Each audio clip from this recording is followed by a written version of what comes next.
예, 장기표입니다. 이 유튜브 방송의 소재, 대상은 주로 사회 문제이기도 하지만 정치권에서 일어나는 문제들이 대체로 소재가 되고 있습니다. 그런데 우리 정치권에서 일어나는 일들, 또 우리 사회에서 지금 일어나는 일들을 보면 솔직히 말씀드려서 굉장히 절망스럽지 않을 수 없습니다. 어떻게 해야 이런 이 비정상을 정상으로 돌릴 수 있을지에 대해서 정말 때로는 앞이 캄캄한 때가 많습니다. 이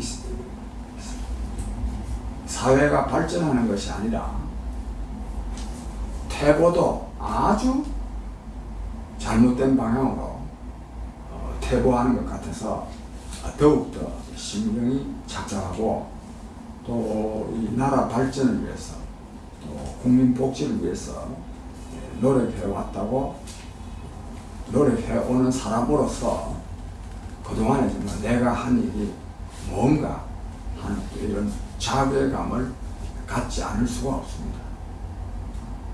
또 여기다가 문재인 정권의 국정 운영은 그냥 실정의 수준을 넘습니다.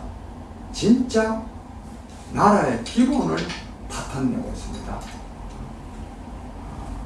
이러한 때 정말 이렇게 되도록 어떻게 그대로 두었느냐 하는 또 이런 자괴감도 갖게 되고, 이걸 또 반드시 혁파할 방안을 제대로 내놓고 있지 못한 점에 대해서도 자괴감을 갖지 않을 수 없습니다. 정말 나훈아 씨 노래 때문에 그렇지만 진짜 세상이 왜 이런지, 정치는 왜 이런지 이런 생각이 들고, 또 때로는 참 국민 여러분께 이런 말씀 드리기는 송구합니다만 또 국민이 왜 이러냐 이런 말도 할 수가 있습니다. 그 나라 정치의 수준은 국민의 수준에 의해서 결정됩니다. 결국 국민이 잘해야 됩니다. 그런 말씀을 드리면서 몇 가지 문제에 대해서 제가 견해를 좀 말씀드리겠습니다. 지금 여야 간에 특히 여당이 인사청문회 제도를 바꾸려고 합니다. 도덕성 검증, 정책 검증은 공개로 하지만은 그 사람의 그 도덕성에 대해서는 비공개로 하자. 이게 오래전에도 이런 말이 나왔습니다. 사실 이명박 정부 때 이게 좀 많이 나왔습니다. 좀 도덕적 흠결은 있지만은 능력이 있다. 저는 그때도 굉장히 비판했습니다만, 하여튼 그때도 좀 나왔지만, 얼마 전에 한 달 전쯤에 문재인 대통령이 또 이런 말을 했습니다. 무슨 말 했냐면, 전 세계에 흩어져 있는 유능한 사람들을 좀 정부에서 좀 함께 일하려고 그러는데 그 사람들이 청문회를 겁을 내서 안 올라간다. 그래서 이 청문회의 도덕성 검증 문제는 좀 비공개를 했으면 좋겠다. 이런 말을 했는데, 지금 여당이 지금 나서가지고 TF, 태스크포스, 전문적으로 태스크포스도 뿌리고 하려는데, 또 야당 주호영 원내대표는 다음 정권 때부터 실시한다면 인사청문회 제도 법 개정에 동의하겠다. 다음 정부에 할 걸 좀 말하고, 이런 식으로 야당이라는 게 이런 식으로 슬쩍 동의해가지고 나중에 슬쩍슬쩍 동의합니다. 이 야당입니까 이게? 저는 이 당원인데 정말로 창피스럽습니다. 국민 여러분, 이거요 도덕성 검증요 비공개를 하면 안 됩니다. 도덕적인 사람이라야만이 좋은 정책도 내놓을 수가 있습니다. 이 고위공직자들의 도덕성 문제야말로 국민들에게 가장 큰 정신교육 아닙니까? 전에 온갖 부도덕한 짓을 많이 했더라도 고위 공직자, 가령 뭐 대통령도 되고 장관도 되고 국회의원도 되고 한다면 그 사람들이 도덕적이려고 노력을 하겠습니까? 그 다음에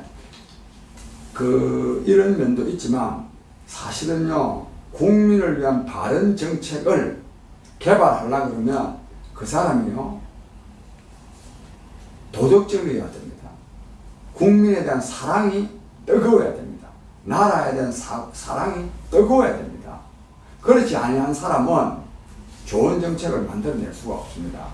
좀 제 말씀이 약간 비약되는데, 종교에서 수행을 한다는 거, 그게 뭐냐? 수행을 왜 하느냐? 목표는 뭐냐?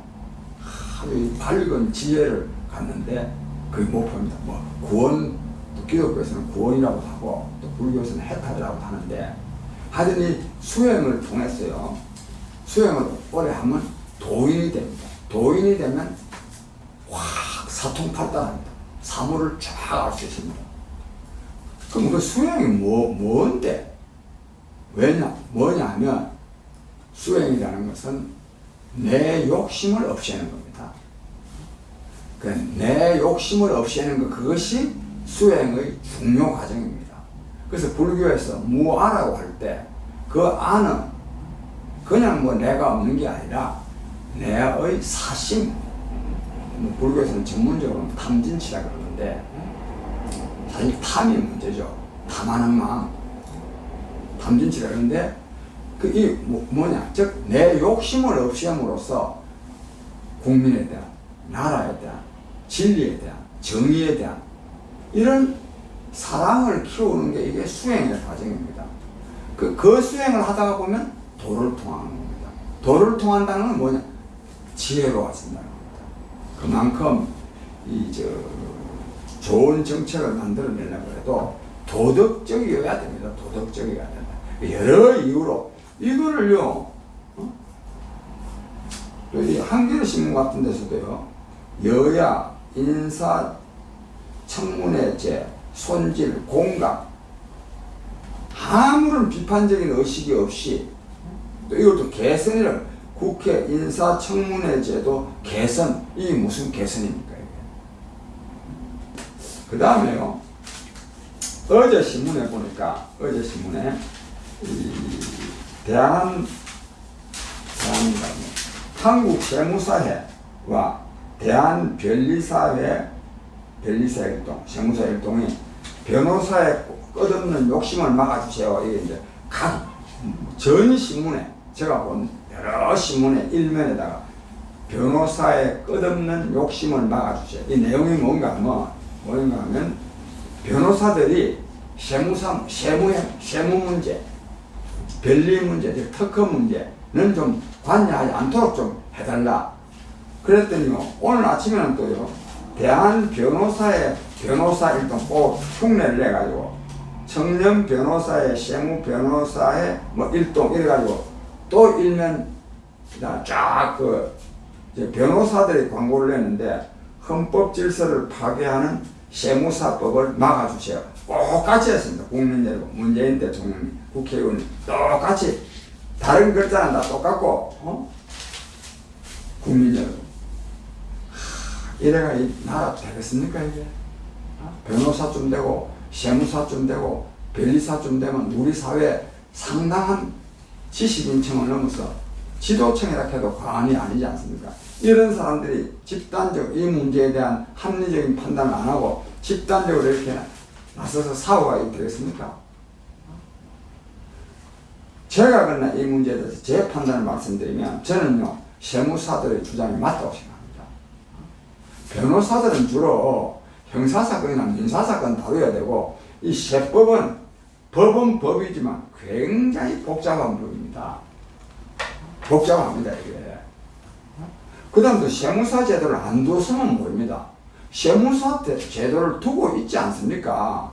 그렇다면 세무에 관련된 변론은 세무사들로 하여금 하게 해야죠. 그럼 세무사 제도는 왜 둡니까? 뭐 자문만 하라는 겁니까? 왜 재판에 나가면 안 됩니까? 그 다음에 변리사 문제, 이 변리사라는 말은 좀 어려운 말인데, 이거는 이 특허 문제를 다루는 겁니다. 특허 문제. 이 특허 문제는 진짜 과학적인 문제입니다. 과학적 지식이 있어야 됩니다. 이건 변호사들이 잘 알 수 있는 문제가 아닙니다, 이게. 제가 생각할 때는. 왜? 변호사들은 법 공부했지.